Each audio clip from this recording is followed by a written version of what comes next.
విఘ్నేశ్వర షణ్ముఖ భారతీ సమేత పరమేశ్వరాయ నమః. హోలీ మనందరం చాలా ఆనందంగా, అత్యుత్సాహంగా జరుపుకునే పండుగల్లో హోలీ ఒకటి. పిల్లలకి అసలు పట్టపగ్గాలు ఉండవనమాట. చాలా వాళ్ళు దీపావళి తర్వాత చాలా ఆనందంగా జరుపుకునేది హోలీగా చెప్పుకోవచ్చు. అసలు హోలీ మనం ఎందుకు చేసుకుంటాము? ఈ రంగులు చిమ్ముకోవడం ఏంటి? రంగులు ఎందుకు చిమ్ముకుంటున్నాము? పురాణాల్లో ఏముంది? ఒక్కసారి చూద్దాం. హిరణ్యకశిపుడు అనే రాక్షసుడు ఉండేవాడు. మనందరికీ తెలుసు కదా! హిరణ్యకశిపుడు మహాశివభక్తుడు. అతని పుత్రుడు భక్త ప్రహ్లాదుడు. ఇతను మహావిష్ణు భక్తుడు. హిరణ్యకశిపుడు కొడుకుని ఎన్నో సార్లు విష్ణువును పూజించొద్దు, శివుడు ఒక్కడే దేవుడు, శివుడినే పూజించాలి ఎన్నో సార్లు చెప్పి వారించినప్పటికీ కూడా ప్రహ్లాదుడు వినల. ప్రహ్లాదుడిని అనేక రకాలుగా ఇబ్బందులు పెట్టి, బాధలకు గురిచేసి విష్ణు భక్తి మాన్పించి శివభక్తిలోకి మరలించాలని చాలా ప్రయత్నాలు చేశారనమాట. ఈ ప్రయత్నంలో భాగంగానే హోలిక అంటే హిరణ్యకశిపుని సోదరి అనమాట. ఆవిడ ఈ ప్రహ్లాదుని భయపెడితే, మంటల్లోకి తీసుకెళ్ళి భయపెడితే, చిన్న పిల్లవాడు కదా! భయపడి విష్ణు భక్తిని మానేస్తాడు. అందుకని అట్లా చేద్దామని చెప్పి పిల్లాడిని మేనల్లుడిని ఒళ్ళో కూర్చోబెట్టుకొని వెళ్ళి మంటల్లో కూర్చుంది. అతనికున్న విష్ణు భక్తి వల్ల ఆ మంటల్లోంచి లేచి మామూలుగా పువ్వుల్లోంచి నడుచుకొచ్చినట్టు నడుచుకొచ్చేస్తాడు. కానీ ఈ రాక్షస స్త్రీ ఉంది కదా! హోలిక దహనం అయిపోయిందిట. దీన్ని పురస్కరించుకొని చాలా ప్రాంతాల్లో హోలికా దహనం అని చేస్తూ ఉంటారు. ఉత్తరాది రాష్ట్రాల్లో అధికంగా హోలికా దహనం అని చేస్తూ ఉంటారు.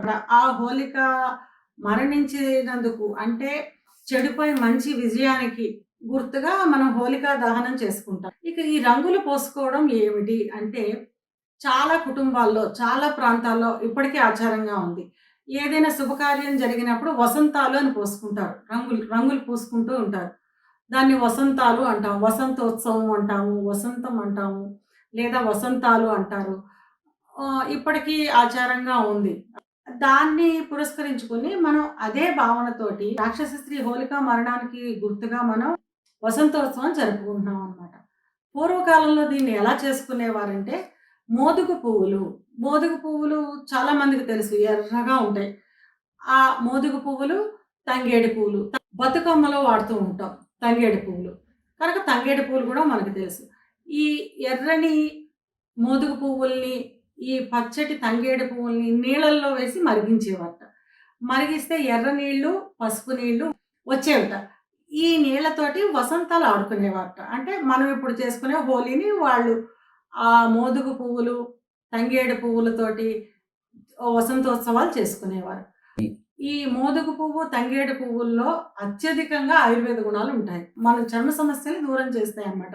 మోదుగు పువ్వులు నీళ్ళల్లో వేసి మరిగించడం వల్ల వచ్చే ఎర్రని నీళ్ళు ఒంటి మీద పడడం వల్ల చర్మ సమస్యలు, చాలా మందికి తెల్లని మచ్చలని, దురదలు, పుళ్ళు ఇలాంటివన్నీ తగ్గుతాయన్నమాట. కనుక ఈ మోదుగు పువ్వులును, తంగేడు పువ్వులతోటి నీళ్ళు తయారు చేసుకొని వసంతోత్సవం చేసేవారు. రాను రాను కొన్నాళ్ళకి అదేం మారింది? పసుపు నీళ్ళు, కుంకుమ నీళ్ళు. పసుపు నీళ్ళల్లో కలిపి ఆ నీళ్ళు, కుంకుమ నీళ్ళతోటి వసంతాలు ఆడేవాళ్ళు. ఇప్పుడు దాన్ని మనం ఏం చేసామంటే కెమికలైజ్డ్ కలర్స్ అంటే కెమికల్స్ వేసిన రంగులతోటి ఇప్పుడు మనం హోలీ ఆడుకుంటున్నాం అనమాట.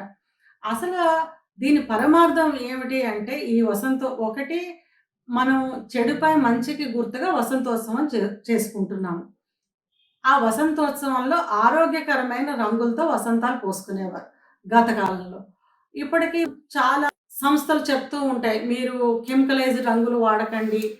ఇంట్లో తయారు చేసుకున్న రంగులు వాడండి అని. మన పండగల పరమార్థం కూడా అదే. కనుక మనం ఇలాగ కెమికలైజ్డ్ కాకుండా మనం సొంతంగా తయారు చేసుకున్న రంగులతోటి ఈ వసంతాల్ని మరీ సరదాలు మితిమీరిపోకుండా పరాకాష్ఠకు చేరకుండా ఈ కెమికలైజ్డ్ రంగులను వదిలేసి ఆయుర్వేదం గుణాలు కలిగిన రంగులతోటి చేసుకోవడం వల్ల మనందరం కూడా ఆరోగ్యంతో ఉండగలుగుతాం.